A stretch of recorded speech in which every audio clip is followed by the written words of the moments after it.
재물운을 가두는 애군을 막고 대운을 여는 법. 보살님 평안하신지요? 오늘은 2026년 1월 21일, 음력으로는 12월 3일 을미일입니다. 어제 대안의 추위를 뚫고 뜨겁게 솟구쳤던 갑오일의 기운이 지나고 오늘은 그 뜨거운 열기를 차분하게 갈무리하여 창고에 차곡차곡 쌓아야 하는 날입니다. 그런데 보살님 명리학에서 미토는 목의 구지, 즉 만물을 거두어 가두는 창고를 의미합니다. 이 창고가 복을 담는 보물 창고가 될지 아니면 보살님의 재물운을 꽁꽁 가두는 감옥이 될지는 오늘 보살님의 집안에 있는 이것 하나에 달려 있습니다. 오늘 제가 전해드리는 을미일의 청기누설을 통해 보살님의 앞길을 가로막는 애군은 걷어내고 텅 빈 창고를 황금으로 가득 채우는 지혜를 얻어가시길 바랍니다. 이 이야기가 보살님의 삶의 귀한 이정표가 된다면 구독과 좋아요로 따뜻한 마음을 나누어 주시겠습니까? 을미의 두 얼굴. 보물 창고인가 재물의 무덤인가. 보살님 2026년 1월 21일 을미일의 기운을 먼저 살펴보겠습니다. 천간의 을목은 부드러운 화초나 넝쿨을 상징하고 지지의 미토는 뜨거운 열기를 머금은 마른 흙이자 만물을 거두어들이는 창고를 의미합니다. 화초가 메마른 흙 위에 서 있는 형상이니 겉으로 보기에는 조금 고단해 보일 수 있으나 그 속에는 엄청난 생명력이 숨겨져 있습니다. 특히 을미는 명리학에서 백호살에 해당합니다. 옛사람들은 백호라 하면 무섭고 흉한 기운으로만 여겼으나 현대 명리에서는 이를 폭발적인 에너지와 한방의 횡재수로 해석합니다. 즉 평소에는 조용하다가도 때가 되면 호랑이가 포효하듯 거대한 재물을 움켜쥐는 힘이 있는 날이지요. 하지만 이 강력한 호랑이의 기운을 내 편으로 만들기 위해서는 먼저 내 주변에 정체되어 재물운을 가로막는 독소를 반드시 제거해야 합니다. 보살님, 을미일인 내일 집안에 절대 두지 말아야 할 것 첫 번째는 바로 시든 식물과 죽은 꽃입니다. 을목은 생명력의 상징입니다. 그런데 집안의 생기를 잃고 말라버린 식물이 있다면 그것은 을미일의 백호 기운을 분노하게 만들고 재물 창고를 닫아버리는 흉물이 됩니다. 내일은 아침 일찍 집안을 둘러보시고 생기를 잃은 화초가 있다면 과감히 정리하세요.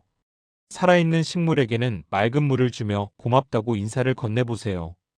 을목의 생기가 보살님의 손끝에서 살아날 때 막혔던 돈줄도 함께 살아나기 시작할 것입니다. 두 번째로 조심하셔야 할 것은 먼지 쌓인 오래된 물건입니다. 미토는 창고의 기운이라 무엇이든 쌓아두려는 성질이 있습니다. 하지만 쓰지 않는 물건 위에 쌓인 먼지는 재물운을 가두는 액살이 됩니다. 특히 현관이나 거실 구석에 쌓아둔 박스, 오래된 신문지 등은 내일의 맑은 기운이 집 안으로 들어오는 것을 방해합니다. 백호는 깨끗하고 당당한 기운을 좋아합니다. 집안의 구석진 곳을 가볍게 털어내는 것만으로도 보살님의 창고는 재물을 받아들일 준비를 마치게 됩니다. 특히 내일 기운이 남다른 분들은 토끼띠, 돼지띠, 말띠 보살님들입니다. 토끼띠와 돼지띠 보살님들께는 해묘미 목국의 기운이 형성되어 내가 공들인 노력이 드디어 단단한 실체로 굳어지는 날입니다. 언제쯤 돈이 모일까 고민하셨다면 내일은 흩어졌던 재물이 보살님의 창고로 모여드는 흐름을 느끼실 수 있을 겁니다. 말띠 보살님들께는 오미합이 일어나며 주변의 귀인이 보살님의 창고 열쇠를 들고 찾아오는 격입니다. 나를 돕겠다는 사람이 나타나면 사양하지 말고 기쁘게 맞이하세요. 보살님, 을미일은 화초가 바위 틈을 뚫고 나오듯 끈질긴 생명력으로 승부하는 날입니다.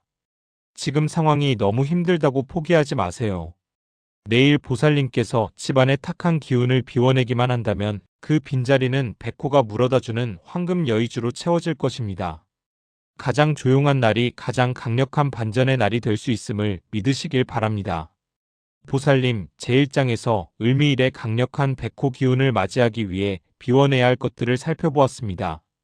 이제 제2장에서는 그 비워진 자리에 어떻게 횡재수와 문서의 복을 채울 수 있는지 그 구체적인 청기의 흐름을 이천자불량의 정성으로 이어가겠습니다. 백호의 포유. 닫힌 금고를 여는 뜻밖의 횡재수. 보살님, 을미라는 간지는 참으로 오묘합니다. 부드러운 화초인 을목이 뜨거운 여름 땅인 미토를 만났으니 얼핏 보면 화초가 마를까 걱정되시지요?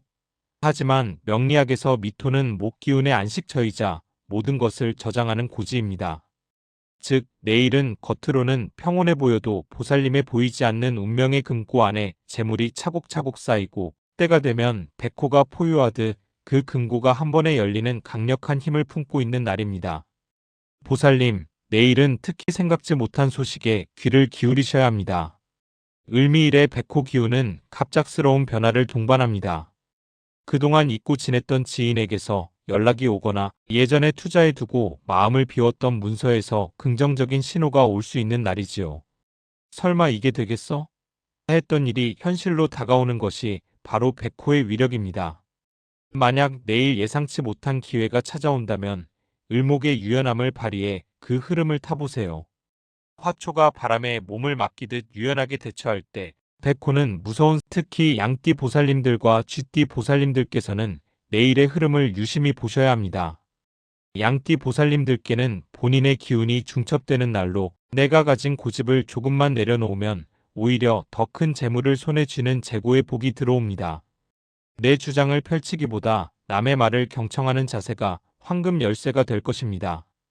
쥐띠 보살님들께는 잠이 원진의 기운이 섞일 수 있으나 이는 명리학적으로 예민한 직관력을 의미하기도 합니다. 이거다 싶은 촉이 온다면 그것을 믿고 움직여보세요. 복잡한 생각보다는 첫 느낌이 보살님을 재물의 길로 안내할 것입니다. 보살님, 내일 가장 중요한 문서운의 핵심은 갈무리입니다. 미토는 참고라고 말씀드렸죠? 새로 무언가를 벌리기보다는 이미 내가 가지고 있는 권리를 확실히 다지고 계약서의 도장을 확인하며 흩어진 자산들을 한 곳으로 모으기에 최적의 날입니다. 혹시 빌려주고 받지 못한 돈이 있거나 정산받아야 할 금액이 있다면 내일 조심스럽게 이야기를 꺼내보시는 것도 좋습니다. 을미의 부드러운 대화법은 상대의 마음을 녹이면서도 백호의 단단한 기운이 보살님의 실리를 챙겨줄 것입니다. 또한 내일은 주방의 기운을 다스리는 것이 중요합니다. 미토는 음식과 저장의 기운을 상징하기 때문입니다. 주방에 유통기한이 지난 음식이 있다면 반드시 정리하시고 냉장고 안을 정갈하게 닦아보세요. 비워진 냉장고와 찬장은 곧 보살님의 재물창고가 비워진 것과 같습니다. 깨끗해진 그 자리에 내일은 노란색 과일이나 곡물을 한 그릇 담아 식탁 위에 올려두세요. 미토의 황금색 기운이 을목의 생명력을 만나 보살님 댁의 재물운을 무섭게 끌어올리는 비방이 될 것입니다. 보살님, 인생의 대우는 대단한 소동과 함께 오지 않습니다. 을미일처럼 고요한 날, 내가 정성을 다해 주변을 정돈하고 마음을 가다듬을 때 백호는 소리 없이 보살님의 등 뒤를 지켜줍니다. 나는 오늘 최고의 복을 받을 준비가 되었다는 당당한 마음가짐을 가지세요. 백호는 비굴한 자에게는 엄하지만 스스로를 귀하게 여기는 보살님께는 천하의 보물을 물어다 줄 것입니다. 대운의 문을 여는 열쇠, 애군을 막고 황금길을 걷는 마지막 비결. 보살님, 이제 우리는 을미일이라는 오묘한 날의 종착역에 다다랐습니다. 앞서 집안의 시든 기운을 비워내고 일장, 백호의 폭발적인 재물운을 맞이할 준비 2장을 마쳤다면 이제는 그 운이 밖으로 새어나가지 않도록 자물쇠를 채울 차례입니다. 명리학에서 미토는 갈무리이자 저장입니다. 어렵게 불러들인 복이 보살님의 곁에 영원히 머물게 할 마지막 3가지 비결을 가슴에 새기십시오. 첫 번째 비결은 나무의 온기를 활용하는 것입니다. 내일 천간의 을목은 부드러운 생명력을 의미하지만 백호의 기운이 섞여 있어 자칫하면 성격이 급해지거나 감정 조절이 어려울 수 있습니다. 이때는 나무 소재의 소품을 가까이 하거나 따뜻한 나무 향우디 향이 나는 향초를 피워보세요. 나무의 차분한 기운이 백호의 거친 성정을 다스려 재물운이 파괴적인 힘이 아니라 보살님을 지탱해주는 든든한 뿌리가 되도록 도와줄 것입니다. 두 번째 비결은 침묵의 기도입니다. 을미일은 말이 많아질수록 복이 달아나는 날입니다. 특히 재물에 관한 계획이나 뜻밖의 수입에 대해서는 내일 하루만큼은 입을 굳게 닫으시는 것이 좋습니다. 미토라는 창고는 닫혀있을 때 비로소 가치가 생기는 법이지요. 내일 저녁 조용히 혼자만의 시간을 가지며 나의 창고는 이미 황금으로 가득 찼다고 마음속으로만 응조려 보세요. 그 침묵의 확언이 백호의 귀에 닿아 보살님의 재물운을 더욱 단단하게 묶어줄 것입니다. 세 번째 비결은 흙의 정성입니다. 미토는 흙의 기운입니다. 내일은 땅의 기운을 직접 느끼는 것이 좋습니다. 화분에 흙을 만져주거나 가벼운 산책을 하며 흙길을 밟아보세요. 만약 여의치 않다면 깨끗한 도자기 컵에 따뜻한 차를 담아 마시는 것만으로도 충분합니다.